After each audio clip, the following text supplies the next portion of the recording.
August 7, 1944. Normandy, France. The morning fog clung to the fields like a thick, damp blanket. German soldiers, weary and haggard, shuffled through the mud of a freshly contested village. Their uniforms were torn, boots caked in bloodied soil, and faces pale from weeks without proper rations. The air smelled of smoke, sweat, and the iron temps of blood. Then they saw it. American GIs, just beyond the shattered hedgerows, were laughing. They held something impossible in their hands. Ice cream cones, creamy and untouched by war.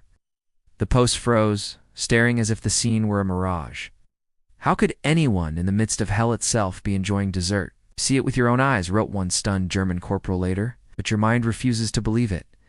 The Americans dipped cones into sprinkles, wiped chocolate from their fingers, and casually exchanged jokes about the upcoming skirmish. Some even sang. Just feet away, artillery fire had left craters in the village street, and yet here they were, calm, almost carefree. For the German soldiers, hardened by years of rationing and fear, it was beyond comprehension.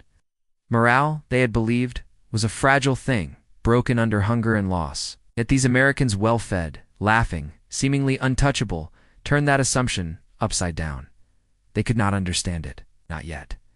And little did they know, this was just the beginning. Across the Pacific and Europe, similar shocks were reshaping the war. Machines, people, and ideas that seemed impossible were turning the tide. Something was happening, something the Germans would come to fear, but not today.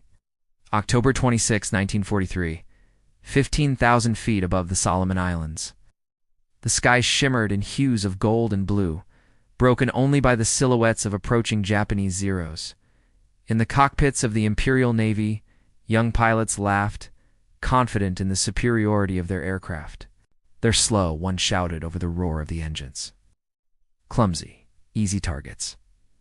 Below, the Grumman F6F Hellcats streaked into formation.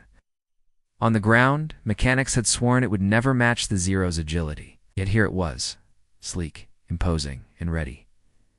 LTCMDR John S. Thatch gripped the controls with steely focus. Every maneuver had been practiced, every tactic drilled into muscle memory. The first attack wave came. The Zeros dove, talons out, ready to tear through American fighters. They scoffed at the Hellcats. Then came the shock. The Hellcats spun, rolled, and climbed faster than anyone imagined possible. Japanese formations scattered like leaves in a storm one by one. Zeros were cut down not by luck, but by strategy and the raw engineering of the F6F. Pilots who had mocked the plane now screamed in disbelief as their comrades fell around them. The tide of the Pacific Air War had begun to turn that day. A plane once laughed at had become a predator, and a pilot's arrogance had met its match. Somewhere below, the jungles of Guadalcanal seemed quieter, as if even the earth held its breath. And yet, this was only the first shock. Something larger loomed, something no amount of laughter could hide. November 12, 1944, northern France. Colonel Hans-Georg von Friedeburg stepped cautiously through the remnants of an abandoned American supply depot. The once bustling compound smelled faintly of diesel and oil, and the crates and barrels that lined the warehouse gleamed in the pale morning light. Von Friedeburg had seen many things in the war-blasted towns, decimated battalions, and the horrors of the Eastern Front, but nothing prepared him for this. Before him lay 50,000 gallons of fuel, untapped, unguarded, a river of energy that could keep an entire army moving for months. He walked the aisles slowly, his polished boots clicking against the wooden floor. Tankers, trucks, jeeps, every piece of Allied machinery had a lifeblood flowing here, and it was all theirs. No sabotage, no resistance, just raw, overwhelming abundance. A chilling realization crept over him. Even Germany's elite panzer divisions, famed across Europe for their speed and firepower, could not match the sheer industrial might behind the Allies' advance. Every tank, every plane, every round of ammunition had a silent architect America's factories, its engineers, its endless supply lines. Von Friedeburg sank into a chair, staring at the stacks of fuel. The war was no longer just a contest of courage or strategy, it was a contest of production, and Germany was losing. Outside, the wind rustled through the empty depot, whispering a truth the colonel could not deny. The war was doomed. March 24, 1942, Richmond, California. The Kaiser shipyards buzzed with a rhythm unlike any other in human history. Hammers clanged, sparks flew, and the scent of hot steel hung thick in the air. Amid the chaos, Henry J. Kaiser, a civilian engineer with no military rank, walked the floor with a quiet intensity, eyes scanning the assembly lines that stretched as far as the eye could see. Before him lay a monumental challenge. The Allies needed cargo ships fast, durable, and in numbers no one had ever imagined. Traditional shipbuilding methods would take months, so slow lives depended on speed. Kaiser had an idea that seemed impossible. He reorganized the shipyards into an assembly line of prefabricated sections, turning the creation of a massive Liberty ship into a mechanized ballet. Workers, some untrained, became specialists overnight. Pieces of hull, engine, and deck moved down the line like clockwork, assembled in days rather than months. On April 27, 1943, a ship that would normally take 230 days to build was launched in just 4.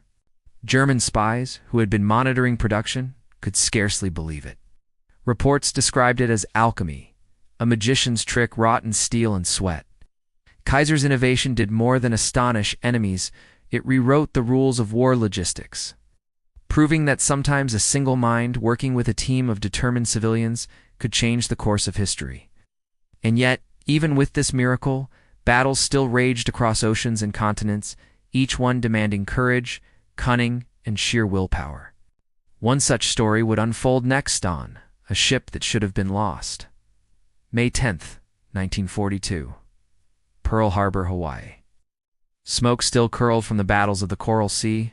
The USS Yorktown lay battered in dry dock, its hull scarred, flight deck splintered, and machinery crippled from relentless Japanese attacks. To most, she was done another casualty in the endless Pacific struggle. But for the sailors and engineers aboard, defeat was not an option. Led by Chief Machinist George Buster Simmons, crews worked around the clock, sweat streaming down faces, hands raw from wrenches and sparks flying from repairs. Men slept standing, ate in minutes, and fought against the clock as if the ship itself were alive and demanding revival. 72 hours later, the impossible had been done. The Yorktown sailed again, fully operational, her deck bustling with planes ready for combat. When Japanese reconnaissance spotted her at Midway, shock rippled through the Imperial Navy. How could a ship, thought lost, suddenly appear where it mattered most? That single act of speed and ingenuity changed the calculus of the Midway battle. American pilots, emboldened, launched strikes that would cripple Japan's carrier force, while commanders recalculated every plan in disbelief. Victory, it seemed, was not just about firepower. It was about resolve, timing, and the unyielding will of those who refused to accept impossible. But while the Pacific burned, another front was collapsing even closer to home. Soldiers on the Eastern Front were about to witness a sight that shook their faith in the German army itself.